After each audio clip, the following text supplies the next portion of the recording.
नमस्कार दोस्तों, OCN network में आपका स्वागत है। मैं हूं ओमकार चौधरी। जब हम छोटे थे, पढ़ाई कर रहे थे, तो गांव के आसपास बहुत सारे दंगल हुआ करते थे, जहां आस पड़ोस के नामी ग्रामी पहलवान आते थे, उनकी भिड़ंत हुआ करती थी। और कई बार तो ये दंगल जो है वो 3-3, 4-4 घंटे तक चलता था। और आखिर में एक पहलवान विजेता के रूप में सामने आता था, जो या तो सबको पछाड़ चुका होता था, सबको चित कर चुका होता था, या फिर पहलवानों से भिड़ने के बाद उसको विजयी घोषित कर दिया जाता था, क्योंकि बाकी कोई और पहलवान उससे लड़ने के लिए तैयार होता नहीं था। और कई बार ऐसे भी दृश्य देखने को मिलते थे कि जब पटका बोलते थे, उसे लेकर के पहलवान अखाड़े के बीच में खड़ा होकर के उसको ऐसा करके घुमाता था कि भाई अगर कोई और बचा हो तो वो आ जाए, आकर के चुनौती दे। कभी कभी कोई कूद पड़ता था, और ऐसा भी हुआ है कि इस तरह से पटका घुमाने वाले पहलवान को उसने आकर के पटकी भी दे दी। लेकिन अधिकांशतः वो पहलवान ही विजयी घोषित किया जाता था और वही जीतता भी था। बृहस्पतिवार को जब शपथ ग्रहण की नीतीश बाबू ने, तो प्रधानमंत्री नरेंद्र मोदी मंच पर ही मौजूद थे। जब शपथ समारोह हो गया, यानी नीतीश बाबू का भी और उनकी मंत्रिपरिषद के सदस्यों का भी, तो उसके बाद प्रधानमंत्री से उन्होंने आकर के हाथ मिलाया, और हाथ मिलाकर के उनका हाथ ऐसे लेकर के ऊपर ले गए, सिर के ऊपर। आप जरा याद करिए, शायद पंजाब में वो रैली थी, अटल अडवाणी का जमाना था, और उस समय नरेंद्र मोदी गुजरात के मुख्यमंत्री हुआ करते थे। नीतीश कुमार ने इससे पहले एक घटना हो गई थी, एक बाढ़ आई थी बिहार में, और गुजरात सरकार की तरफ से बिहार सरकार को, यानी नीतीश सरकार को, एक 5 या 6 करोड़ का चेक भेजा था मदद के लिए। वो चेक तो नीतीश बाबू ने अस्वीकार किया ही था। इसके अलावा पटना में जो राष्ट्रीय कार्यकारिणी की बैठक थी भारतीय जनता पार्टी की, उसका पूर्व घोषित डिनर रद्द कर दिया था। उनका कहना यह था कि आपने 5-6 करोड़ का जो चेक भेजा है, उसके बारे में अखबारों में खबर क्यों छपी या विज्ञापन क्यों छपा। कोई मतलब नहीं था इस तरह की बातें करने का और इस तरह का ऑब्जेक्शन करने का। लेकिन उस समय नीतीश के दिमाग में शायद गोल टोपी घूमती थी। उनको लगता था कि नरेंद्र मोदी के राज्य से या नरेंद्र मोदी के हाथ से वो कोई भी इस तरह की मदद लेंगे तो कहीं गोल टोपी नाराज ना हो जाए, इसलिए वो एक स्टैंड ले रहे थे। और बिना आगा पीछा सोचे उन्होंने पहले तो सारे बीजेपी के दिग्गज नेताओं को डिनर पर आमंत्रित किया, और उसके बाद एक्सट्रीम पर जाते हुए उन्होंने वो डिनर रद्द भी करने का ऐलान कर दिया। तो उसके बाद वो कई महीने बाद पंजाब में एक रैली थी, शायद पंजाब में ही थी, उसमें तमाम दिग्गज मंच पर मौजूद थे, और प्रधानमंत्री नरेंद्र मोदी गुजरात के मुख्यमंत्री होने के नाते उस रैली में भाग लेने के लिए पहुंचे थे। वो एनडीए की रैली थी। वो क्षण ऐसा था जो आज भी यादों में पेवस्त है, दर्ज है, वैसे का वैसा ही चिपका हुआ है। नरेंद्र मोदी आगे बढ़े और नीतीश कुमार का सीधे जाकर के उन्होंने हाथ पकड़ा और लगभग जिसको कहते हैं कि खींचते हुए वो आगे तक लेकर के आए मंच पर, और जो वहां उपस्थित भीड़ थी उसके सामने उनके हाथ को लेकर के ऐसे ऊपर किया, नीतीश कुमार के हाथ को। नीतीश कुमार के चेहरे से लग रहा था, हालांकि वो हंस भी रहे थे, लेकिन लग रहा था कि जैसे अनिच्छा में उनको ऐसा करना पड़ रहा है नरेंद्र मोदी के साथ। अब आप ये देखिए कि कहां तो वो एक दौर था जब नरेंद्र मोदी नीतीश कुमार का हाथ पकड़ करके आगे लाए और ऊपर करते हुए उन्होंने एक मैसेज देने की कोशिश की कि ठीक है, इन्होंने चाहे जिन राजनीतिक मजबूरियों के चलते डिनर रद्द करके हमारी लीडरशिप का अपमान किया, बयान दे करके जो गुजरात सरकार ने 5 या 6 करोड़ रुपए की मदद भेजी थी बाढ़ पीड़ितों के लिए, उसको लौटा करके भी एक तरीके का अपमान किया, लेकिन इसके बावजूद जो हमारे सहयोगी हैं, जो हमारे सहयोगी दल हैं, हम उनको साथ लेकर ही चलेंगे। हम उनका पूरा सम्मान करते हैं जब तक कि वो अपनी तरफ से नाता तोड़ने का ऐलान ना कर दे। अकाली दल ने बाद में अपनी तरफ से ही नाता तोड़ा था 3 कृषि कानूनों को लेकर के। उद्धव ठाकरे भी अपने आप ही अपना दामन, इनका बीजेपी का दामन झिटक करके अलग हो गए थे और जाकर के कांग्रेस और एनसीपी के साथ उन्होंने सरकार बना ली थी। अपनी तरफ से कभी भारतीय जनता पार्टी ने एनडीए के सहयोगियों के साथ छोड़ा हो, ऐसा एक घटना को छोड़कर के कोई दूसरा उदाहरण समझ में नहीं आता है। जब 2018 में महबूबा मुफ्ती से उन्होंने समर्थन वापस लिया था, बाकी कोई उदाहरण देखने को नहीं मिलता है। और आज जो पटना में हुआ शपथ समारोह के बाद, नीतीश बाबू जब शपथ समारोह समाप्त हुआ खुद उठे, प्रधानमंत्री के पास गए, झुक गए करीब करीब 60 अंश के डिग्री पर, झुक करके उन्होंने उनका हाथ अपने हाथों में लिया, नमस्कार किया, अपने माथे से लगाया और उसके बाद उनका हाथ ऊपर लेकर के गए। ऐसा क्यों हुआ है? 2020 में नीतीश बाबू की पार्टी की सीटें आई थी केवल 43, भारतीय जनता पार्टी की आई थी 74 या 75। नतीजे आने के बाद नीतीश ने प्रधानमंत्री नरेंद्र मोदी को मैसेज भिजवाया अमित शाह के जरिए कि आप चूंकि हमसे लगभग दोगुनी सीट लेकर के आए हैं तो मुख्यमंत्री पद पर दावा आपका बनता है। प्रधानमंत्री नरेंद्र मोदी ने कहा कि नहीं, नीतीश जी ही मुख्यमंत्री रहेंगे।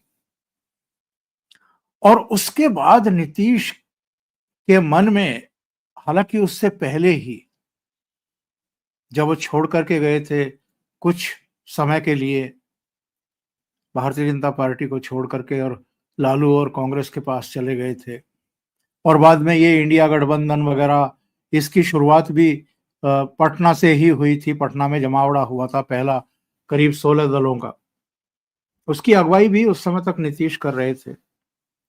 लेकिन बहुत जल्दी उनकी समझ में आ गया कि यहाँ वो सम्मान नहीं है, ना लालू खेमे की तरफ से और ना ही कांग्रेस की तरफ से और बाकी लोगों की तरफ से, जो सम्मान एक्चुअल में प्रधानमंत्री नरेंद्र मोदी और एनडीए में उनको मिलता रहा था।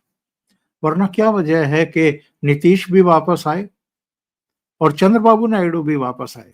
चंद्रबाबू नायडू भी तो 2019 के चुनाव से पहले चले गए थे छोड़ करके, पता नहीं किस सनक में चले गए थे, लेकिन 2019 में उनको भी ऐसा सबक मिला कि वापस आ गए, घुटनों पर वापस आए और अब कभी भी साथ ना छोड़ने की कसम खा चुके हैं दोनों।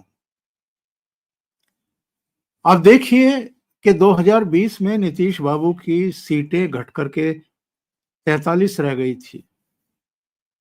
भारतीय जनता पार्टी के साथ बने रहे, भारतीय जनता पार्टी ने उनको मुख्यमंत्री बनाया और बनाए रखा। तो आज जनता दल यू की क्या पोजीशन है? 84 सीटें आ गई, 43 से बढ़कर के 84, और भारतीय जनता पार्टी की 89। और स्ट्राइक रेट एनडीए के सभी घटक दलों का एक्सीलेंट। सबने जितनी सीटें मिली थी उसके सापेक्ष में बहुत जबरदस्त जीत दर्ज की है। एक और घटना का उल्लेख करके मैं अपनी बात आगे बढ़ाऊंगा। अभी एक इंटरव्यू में राजदीप सरदेसाई ने यह खुलासा किया कि मुझे कुछ समय पहले, दिवाली से पहले, उससे भी पहले कैंसर डिटेक्ट हुआ। एक छोटी सी सर्जरी हुई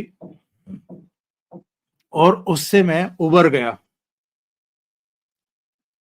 तो दिवाली से कुछ समय पहले एक फोन कॉल आई और मुझे कहा गया कि प्रधानमंत्री जी आपसे बात करेंगे। उसके बाद नरेंद्र मोदी की आवाज उधर से, और केवल औपचारिकता निभाने के लिए कॉल नहीं की गई थी। खुद राजदीप सरदेसाई ने इस इंटरव्यू में यह बताया कि मोदी जी करीब आधा घंटे तक मुझसे बात करते रहे, मुझे समझाते रहे कि किस तरह का जीवन जीना चाहिए, कब जगना चाहिए, कब सोना चाहिए, किन किन चीजों का ख्याल रखना चाहिए,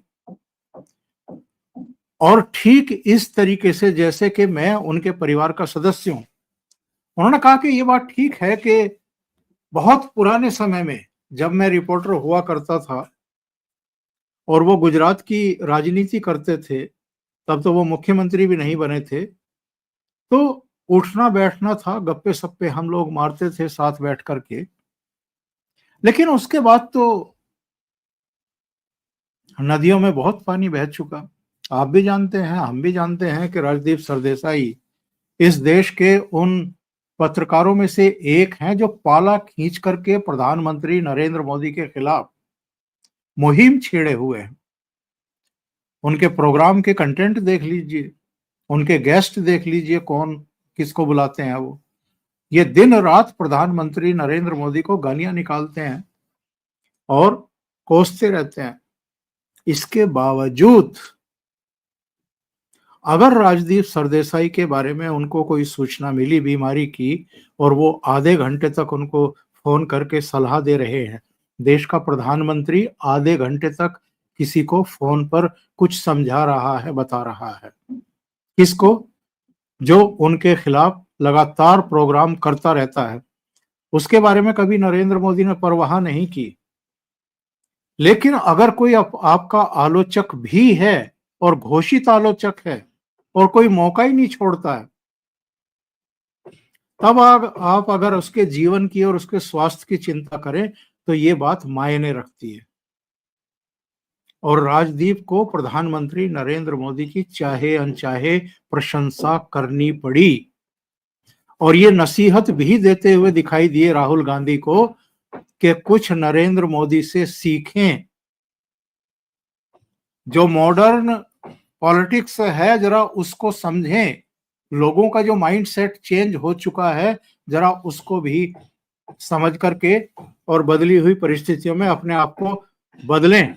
एक और प्रोग्राम में यही कहते हुए दिखाई दिए थे कि अगर प्रधानमंत्री नरेंद्र मोदी 24/7 काम करते हैं, कोई छुट्टी नहीं लेते हैं, तो ये जो राजे रजवाड़ों की मानसिकता, सामंतशाही की मानसिकता, और ये दिमाग में जो घुसा हुआ है कि मेरे यहाँ तो 3-3 प्रधानमंत्री और भारत रत्न हुए हैं, मुझे ये सब करने की क्या जरूरत है, मुझे तो फोटो अपॉर्चुनिटी ही बस अवेल करनी है, कभी कुलियों के साथ, कभी सब्जी मंडी में, कभी आप धान की रोपाई करते हुए किसानों के बीच में। ये आप अगर फोटो अपॉर्चुनिटी लेकर के ये चाहें, ये मैसेज देने की कोशिश करें कि आपको गरीबों की बड़ी चिंता है, तो इससे काम चलता नहीं है। और प्रधानमंत्री नरेंद्र मोदी, जिन नीतीश ने एक समय उनके सीनियर्स अटल आडवाणी का भी अपमान कर दिया था डिनर रद्द करके, अगर उनको भी साथ लेकर के चलने को तैयार हैं, तो फिर ऐसे व्यक्ति को कौन हरा सकता है।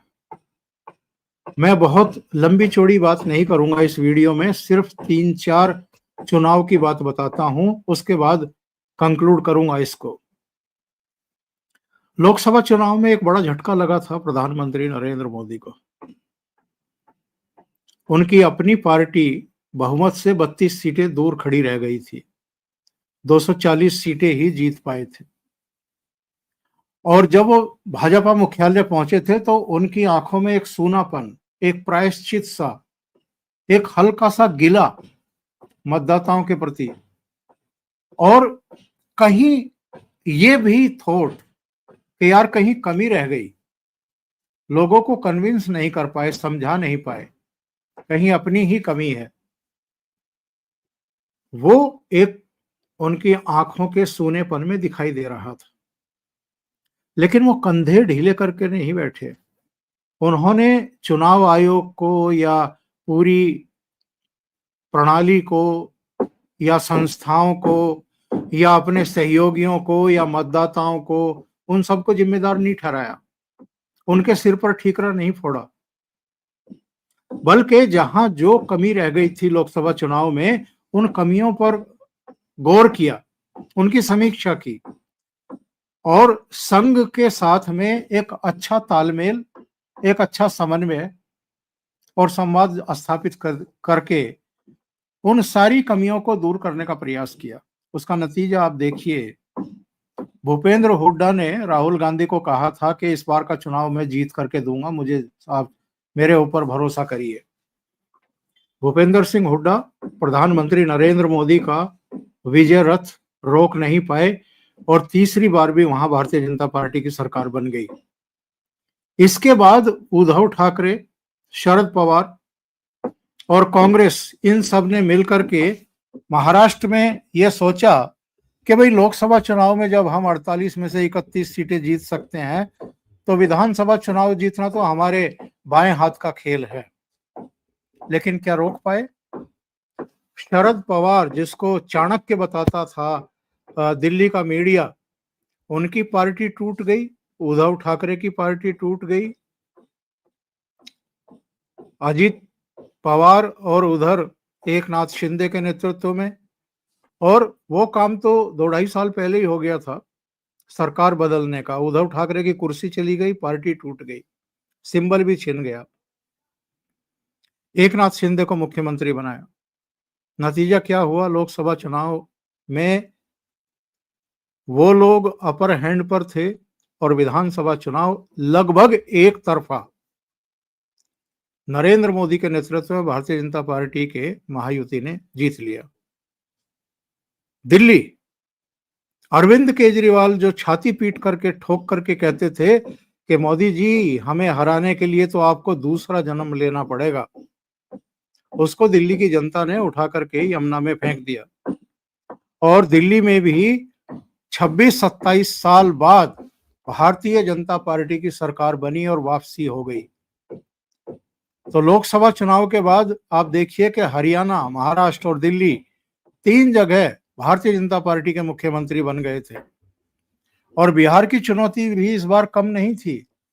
एंटी इनकम्बेंसी होती है, लेकिन एंटी इनकम्बेंसी को प्रो इनकम्बेंसी में बदलना, ये शायद प्रधानमंत्री नरेंद्र मोदी और अमित शाह बहुत अच्छे तरीके से जानते हैं। और नीतीश बाबू भी जानते थे कि 2020 में हम 43 सीटों पर आ चुके, और ये सिलसिला पिछले 3 चुनाव से चल रहा था। 3 विधानसभा चुनाव के पहले 115 सीटों पर थी जनता दल यू, फिर गिर करके 71 सीटों पर आई, फिर गिर करके 43 पर आई। और क्योंकि ग्राफ नीचे आ रहा था, तो प्रशांत किशोर ने भी इतराते हुए कह दिया था कि इस बार तो इनकी 25 सीटें भी नहीं आएंगे, 25 से ज्यादा सीटें आई तो संन्यास ले लूंगा। 84 सीटें आई नीतीश कुमार की, बीजेपी की 89 सीटें आई, सरकार बन गई वहां फिर से। तो लोकसभा चुनाव के बाद जो लगातार कामयाबियां मिल रही हैं, प्रधानमंत्री नरेंद्र मोदी का विजय रथ जिस तरीके से आगे बढ़ रहा है, इस समय दो लोगों की नींदें उड़ी हुई हैं। एक ममता बनर्जी की, जहां मार्च अप्रैल 2026 में चुनाव हैं, अभी हम नवंबर में हैं, दिसंबर जनवरी फरवरी बस 3 महीने बीच में हैं। मार्च में तो वहां सब कार्यवाहियां शुरू हो जाएंगी, अधिसूचना और आचार संहिता लागू हो जाएगी और चुनाव का बिगुल बज जाएगा। ममता बनर्जी इस विजय रथ को आगे बढ़ते हुए देख रही हैं। 15 साल से वहां मुख्यमंत्री हैं। उनको पता है कि खतरा इस बार कितना बड़ा है और प्रधानमंत्री की लोकप्रियता इस समय किस स्तर पर पहुंची हुई है। और उसके बाद अगले साल, ठीक 1 साल बाद, फरवरी 2027 में 5 राज्यों में चुनाव है। उत्तर प्रदेश, उत्तराखंड, पंजाब, गोवा, मणिपुर, और 2027 में ही हिमाचल और गुजरात में साल के आखिर में, यानी 7 राज्यों में चुनाव है। और 2026 में असम, केरल, तमिलनाडु, पुडुचेरी में भी हैं। तो आप अंदाजा लगाइए कि जो इस समय आत्मविश्वास से भरी हुई एनडीए है, बीजेपी है, और उनके सहयोगियों का जो आत्मविश्वास बढ़ा है, ये इनको आगे बढ़ाने वाला है। और जो इनके प्रतिद्वंदी हैं, ममता बनर्जी हो, अखिलेश यादव हो, इनकी नींदें उड़ी हुई हैं। तो ये जो यात्रा शुरू हुई लोकसभा चुनाव के बाद, मैं एक चित्र हमेशा डाल करके रखता हूं। ये चित्र है 2024 के लोकसभा चुनाव के नतीजों के ठीक बाद का। जिस दिन नतीजे आए उसी दिन के 4 जून 2024 का। केवल 52 से 99 सीट पर पहुंची थी कांग्रेस और भारतीय जनता पार्टी 240 पर थी। और ये चारों विक्ट्री का साइन बना रहे थे कैमरों के सामने खड़े होकर के। इनके चेहरों की, इनके होठों की हंसी खुशी आपको दिखाई दे रही है। 99 सीटें लेकर के ये अपने आप को विजयी बता रहे थे और प्रधानमंत्री नरेंद्र मोदी को हारा हुआ साबित करने की कोशिश कर रहे थे। कह रहे थे कि कोई नैतिक जीत नहीं हुई इनकी। और उसके बाद आप देखिए कि क्या हुआ है। मैंने राहुल गांधी का इसलिए चर्चा नहीं किया है कि राहुल गांधी की अब चर्चा भी क्या करें, जिनका ना लोकतंत्र में कोई भरोसा है, ना चुनाव आयोग पर भरोसा है, ना अपनी पार्टी पर भरोसा है, ना अपने आप पर भरोसा है, जो हर हार के बाद वही पुराना राग अलापना शुरू कर देते हैं। इसलिए मैंने भूपेंद्र सिंह हुड्डा का जिक्र किया कि वो नहीं रोक पाए नरेंद्र मोदी को। मैंने उद्धव ठाकरे और शरद पवार का जिक्र किया कि वो नहीं रोक पाए। मैंने अरविंद केजरीवाल का चर्चा किया और मैंने लालू यादव, तेजस्वी यादव की चर्चा की कि वो भी बिहार में इस विजय रथ को नहीं रोक पाए। और अब ममता बनर्जी की बात कर रहे हैं, अखिलेश यादव की बात कर रहे हैं। क्योंकि कांग्रेस की बात क्या करें, राहुल गांधी की बात क्या करें, वो तो खत्म है। कल प्रधानमंत्री ने एक रोचक बात बताई और रोचक आंकड़ा दिया है। उन्होंने कहा है कि जितनी सीटें अकेले बिहार में आई हैं हमारी विधानसभा की, इतनी सीटें कांग्रेस की अब तक जितने राज्यों में चुनाव हुए हैं लोकसभा चुनाव के बाद, कुल मिलाकर के कांग्रेस की अलग अलग राज्यों में इतनी सीटें नहीं आई हैं। तो फिर राहुल गांधी को हम क्यों सीरियसली लें। अभी के लिए इतना ही। बहुत बहुत धन्यवाद। अगर आपको ये चैनल और इसके कंटेंट पसंद आ रहे हैं तो लाइक करें, कमेंट करें, वीडियो को शेयर भी करें। अभी तक अगर आपने ये चैनल सब्सक्राइब नहीं किया है तो सब्सक्राइब कर लें और साथ में लगे बेल आइकॉन को दबाना ना भूलें ताकि आगे आने वाले वीडियो और उनके नोटिफिकेशन उन तक आप तक जरूर पहुंचते रहें। आप अगर चैनल को कंट्रीब्यूट करना चाहते हैं तो नीचे क्यूआर कोड आप देख रहे होंगे, नीचे दूसरे लिंक भी दिए हुए हैं, वहां जाकर के आप चैनल को कंट्रीब्यूट भी कर सकते हैं। बहुत बहुत धन्यवाद। नमस्कार।